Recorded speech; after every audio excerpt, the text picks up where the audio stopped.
Camila Pirelli is not just a regular student at a university. She has a really interesting story and a lot of difficulties she has to go through, but it made her the person she is today.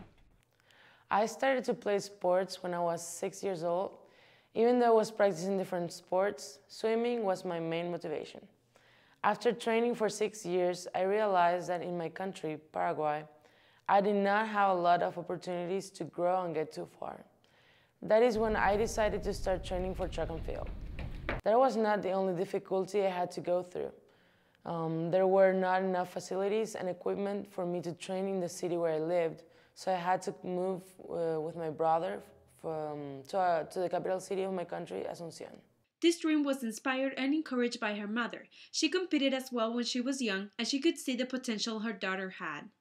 I had the opportunity to come to ORU and develop my skills even more, thanks to some friends from Paraguay that were already at ORU.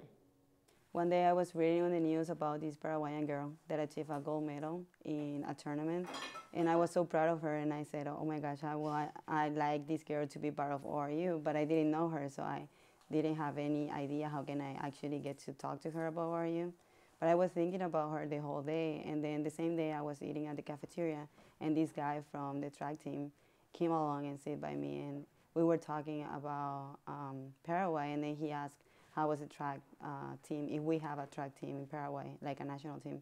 And I was so proud that I started talking about this girl that I didn't even know, but I just read about it. Well, my mom talked to her coworker who had a friend. This lady had two daughters at ORU in the United States. So my mom wanted to contact the girls to see if I could have the same opportunity to have a scholarship there so I can finish my studies and practice track and field at the same time. But then after 2 weeks, I got a mail, and it was this lady talking about her daughter, and she was so proud of her. But at the moment, when I read the name of this girl, I was like, okay, this is a girl, and this is a mom, really proud. And I was reading, when I was reading, scrolling back to the mail, and I finished the mail. At the end of the mail, it has a picture. When I realized it was the same picture that I saw on the news 2 weeks before that. After talking to them, I got super excited and started training harder and harder so that I could be accepted. And I did. It's been 2.5 years since I am at ORU in the track team. We train all year long, but the season starts in January until June. The most important tournament we have is the Summit League Championship, where all the ORU track team competes together.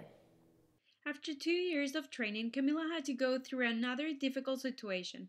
Her coach, the person who brought her from Paraguay and trained her for these 2 years, resigned. She was devastated. I had to find out by someone else, and it really hurt because he did not even say goodbye to me.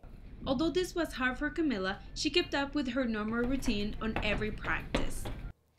Even though of all the difficulties of being in another country and the language and all competitions, I think the experience is worth it. Right now, I compete in 100 hurdles, 200 dash, 800 meters, shot put, javelin, high jump, and long jump. I am really proud of my work. I got second place twice in the Summit League Championships. I've been the national champion in the heptathlon a couple of times, and I was a South American champion in 2006, representing Paraguay. All this motivates me to keep training and reminds me of what I am capable of doing. Training is hard, but I'm also really proud of working on my biology degree. I'm going to be working really hard to keep up with both of those things. And I'm really looking forward to the tournament of the Pan American Games called Guadalajara 2011, and where I'm going to represent Paraguay again. This is Jacqueline Cabrera reporting for Channel 13.